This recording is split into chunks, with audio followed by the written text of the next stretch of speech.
नमस्ते चिकोटी प्रवीण अन्ना। बोलो बोलो बोलो प्रवीण जी। ओ इंटरव्यू में बात कर रहे समय फोन करा आपको मैं అన్ని మతాలకి అమ్మవారి ఆశీర్వాదం ఉంటది అని చెప్పారు కదా మీరు. పక్కా పక్కా పక్కా కదా. మరి నిన్న బంజారాహిల్స్ లా 70-80 ఏళ్ళ అమ్మవారి గుడి కూలగొట్టిరు గవర్నమెంట్ రెవెన్యూ వాళ్ళు. మరి మీరు ఎందుకు స్పందించలేదన్నా? I'm sorry I was not there. I was in Bombay. Last flight వచ్చిన స్వేర్ ఆన్ గాడ్ రాత్రి వచ్చిన తర్వాత ఇప్పుడు అన్నా గవర్నమెంట్ స్థలంలో భూమి ఉంది, అమ్మవారి గుడి ఉంది అంటారు. Okay, agri. 150 యార్డ్స్ ఉంది అమ్మవారి గుడి, 12 acres ల్యాండ్ లా. ఇవాళ గవర్నమెంట్ స్థలాలల్లా ఎన్ని ప్రార్థనా స్థలాలు లేవన్నా? హిందువులో, ముస్లింలో, దర్గాలో ఏదో ఉండని ఉన్నాయా లేవా? మరి అవన్నీ కనిపించినప్పుడు వీళ్ళకి ఇవేందుకు కనిపిస్తుందన్నా మీ కాంగ్రెస్ గవర్నమెంట్ కి?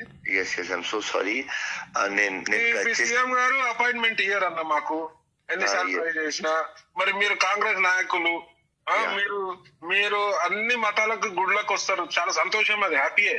కానీ మరి గుడిపై దాడి జరిగినప్పుడు మీరు ఎందుకు స్పందించారు? చేస్తా పక్కా. నేను విత్ ఇన్ 1 hour 2 hours లో ఫ్రెష్ అయ్యి ఆఫీస్ పోతా తప్పకుండా.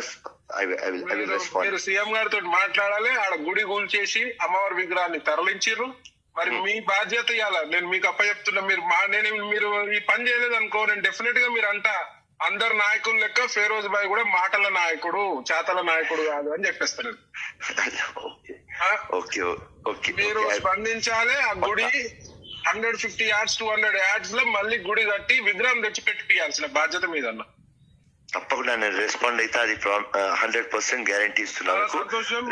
మీరు మంచి రెస్పాన్స్ ఇస్తారు, స్వాగతిస్తున్నాం మేము. కానీ నాకు మాటలు కాదన్నా, ఫేరోజ్ భాయ్ చేతలలో చూపించాలి.